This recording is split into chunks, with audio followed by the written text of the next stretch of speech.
ನಮಸ್ಕಾರ, ನಾನು ದಯಾನಂದ್, ನಮ್ಮ ಬೆಂಗಳೂರಿನ ನಿಮ್ಮ ಪೊಲೀಸ್ ಕಮಿಷನರ್. ಸಂವಿಧಾನವು ನಮ್ಮ ದೇಶದ ಎಲ್ಲ ಪ್ರಜೆಗಳಿಗೆ ಹಕ್ಕುಗಳನ್ನು ನೀಡಿ ನಮಗೆ ಶಕ್ತಿಯನ್ನು ತುಂಬಿದೆ. ನಮ್ಮ ಸಂವಿಧಾನ ನಮ್ಮ ಹೆಮ್ಮೆ. ಬನ್ನಿ ನಾವೆಲ್ಲರೂ ಸಂವಿಧಾನದ ಬಗ್ಗೆ ಅರಿತುಕೊಂಡು ಪ್ರಜಾಪ್ರಭುತ್ವವನ್ನು ಕಾಪಾಡುವ ನಿಟ್ಟಿನಲ್ಲಿ ಉತ್ತಮ ಪ್ರಜೆಯಾಗೋಣ. ಜೈ ಹಿಂದ್, ಜೈ ಕರ್ನಾಟಕ. ನಮ್ಮ ಸಂವಿಧಾನವು ನಮ್ಮ ಹೆಮ್ಮೆ. ಸಂವಿಧಾನವು ನಮ್ಮ ದೇಶದ ಎಲ್ಲ ಪ್ರಜೆಗಳಿಗೂ ಹಕ್ಕುಗಳನ್ನು ನೀಡಿ ನಮಗೆ ಶಕ್ತಿಯನ್ನು ತುಂಬಿದೆ. ಬನ್ನಿ ನಾವೆಲ್ಲರೂ ಸಂವಿಧಾನದ ಬಗ್ಗೆ ಅರಿತುಕೊಂಡು ಪ್ರಜಾಪ್ರಭುತ್ವವನ್ನು ಕಾಪಾಡುವ ನಿಟ್ಟಿನಲ್ಲಿ ಉತ್ತಮ ಪ್ರಜೆಯಾಗೋಣ.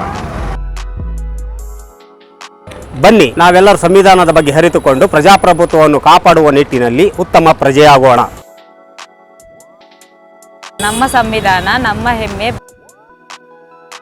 ಬನ್ನಿ ನಾವೆಲ್ಲರೂ ಸಂವಿಧಾನದ ಬಗ್ಗೆ ಅರಿತುಕೊಂಡು ಪ್ರಜಾಪ್ರಭುತ್ವವನ್ನು ಕಾಪಾಡುವ ನಿಟ್ಟಿನಲ್ಲಿ ಉತ್ತಮ ಪ್ರಜೆಯಾಗೋಣ. ನಮ್ಮ ಸಂವಿಧಾನ ನಮ್ಮ ಹೆಮ್ಮೆ. ಬನ್ನಿ ನಾವೆಲ್ಲರೂ ಸಂವಿಧಾನ ಬಗ್ಗೆ ಅರಿತುಕೊಂಡು ಪ್ರಜಾಪ್ರಭುತ್ವವನ್ನು ಕಾಪಾಡುವ ನಿಟ್ಟಿನಲ್ಲಿ ಉತ್ತಮ ಪ್ರಜೆಗಳಾಗೋಣ. ನಮ್ಮ ಸಂವಿಧಾನ ನಮ್ಮ ಹೆಮ್ಮೆ.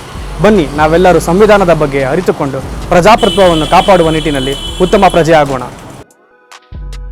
ನಮ್ಮ ಸಂವಿಧಾನ ನಮ್ಮ ಹೆಮ್ಮೆ.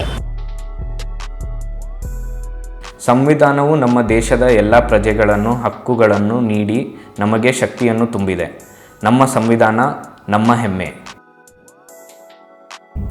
ಸಂವಿಧಾನವು ನಮ್ಮ ದೇಶದ ಎಲ್ಲ ಪ್ರಜೆಗಳಿಗೆ ಹಕ್ಕುಗಳನ್ನು ನೀಡಿ ನಮಗೆ ಶಕ್ತಿಯನ್ನು ತುಂಬಿದೆ. ನಮ್ಮ ಸಂವಿಧಾನ ನಮ್ಮ ಹೆಮ್ಮೆ. ಎಲ್ಲರಿಗೂ ನಮಸ್ಕಾರ. ನಾನು ವಿಕಾಸ್ ಕಿಶೋರ್ ಸುರಳ್ಕರ್ ಅಂತ, ವಲಯ ಆಯುಕ್ತರು, ರಾಜರಾಜೇಶ್ವರಿ ನಗರ್, BBMP. ನಮ್ಮ ಸಂವಿಧಾನವು ನಮ್ಮ ಎಲ್ಲರಿಗೆ ನಮ್ಮ ಮೂಲಭೂತ ಹಕ್ಕುಗಳನ್ನು ನೀಡಿ ಶಕ್ತಿಯನ್ನು ತುಂಬಿದೆ.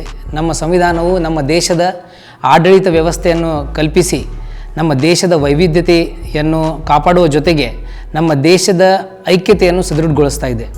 ನಮ್ಮ ಸಂವಿಧಾನ ನಮ್ಮ ಹೆಮ್ಮೆ ಇದೆ. ಅದಕ್ಕಾಗಿ ಎಲ್ಲರೂ ನಮ್ಮ ಸಂವಿಧಾನವನ್ನು ಸರಿಯಾಗಿ ಅರಿತುಕೊಂಡು ಒಂದು ಉತ್ತಮ ಪ್ರಜೆ ಆಗೋಣ. ಧನ್ಯವಾದಗಳು.